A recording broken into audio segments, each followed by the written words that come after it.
अच्छा, ये हमारे पास न्यूमेरिकल है, इसको हमने ये करना है कि सबसे पहले हमने निकालनी होती है अमाउंट। अमाउंट का ये है कि जो हमारे पास ग्रॉस वेट होगा उसको मल्टीप्लाई करवाना है यूनिट प्राइस से। अब शायद हमें गिवन हो दो वेट, एक नेट वेट शायद गिवन हो, एक हमारे पास गिवन हो ग्रॉस वेट। तो हमने जो ग्रॉस वेट होगा उसको मल्टीप्लाई करवाना है यूनिट प्राइस से, नेट वेट को नहीं करवाना। उसको मल्टीप्लाई करवा दिया, यहाँ पे लिखा GW, तो हमने हमारे पास आ गई अमाउंट, कमर्शियल वैल्यू आ गई, ये हमने खुद निकालनी होती है। उसके बाद ये चीज़ें गिवन होंगी, जैसे ये इंश्योरेंस वगैरह परसेंटेज दिया हुआ है, ये गिवन होगा। और ये जो लिखा हुआ है एड 1% ड्यूटी इफ कमर्शियल, तो अगर हमारे पास ये गिवन होगा तो हम ऐड करेंगे, वरना हम छोड़ देंगे।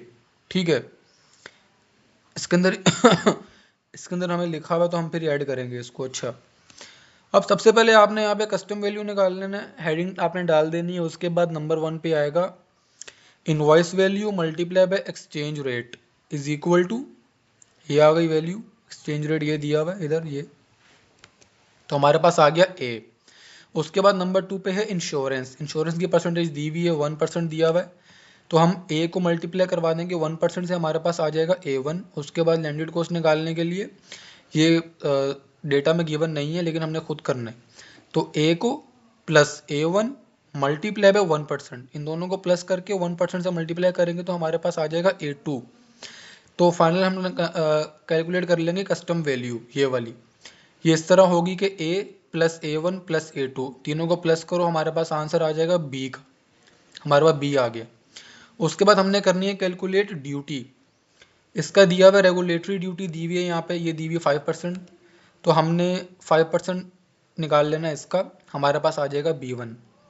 कस्टम ड्यूटी 20% दी हुई है, ये दी हुई है कस्टम ड्यूटी, ये दी हुई है, इसको हमने बी का निकाल लेना, हमारे पास आ जाएगा B2। एड ड्यूटी 1%, ये वाला अगर होगा तो कर देंगे वरना छोड़ देंगे, ऑफ बी, तो हम निकाल लेंगे B3। ठीक है, अब B3 निकाल लिया। अब हमने नंबर 4 पे ये करना है कि B plus B1 plus B2 plus B3, इन चारों को ऐड करेंगे तो हमारे पास आंसर आ जाएगा ये वाला, ₹C, ये वाला।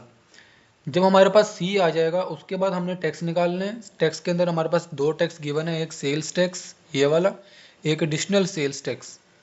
तो सेल्स टैक्स 17% दिया हुआ है, हम निकाल लेंगे C का 17%, एडिशनल सेल्स टैक्स 3% वहाँ पे दिया हुआ है, तो इसका 3% निकाल लेंगे, हमारे पास ये C1 आ गया, C2 आ गया।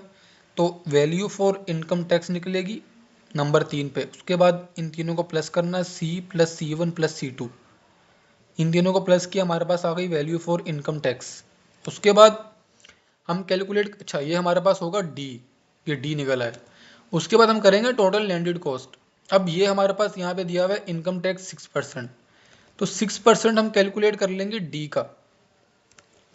6% ऑफ D हमारे पास ये आ गया, टोटल लैंडेड कॉस्ट लिखा, D ये वाला D प्लस D1, ये हमारे पास D1 निकल आया, D प्लस D1 हमारे पास आ गया टोटल लैंडेड कॉस्ट। बस ये क्वेश्चन है और ये इतना सा न्यूमेरिकल है। इसके अंदर बस ये चीज़ है कि ये सारे स्टेप सेम रहेंगे, सिर्फ वैल्यूज चेंज होंगी, बस ये सीन है।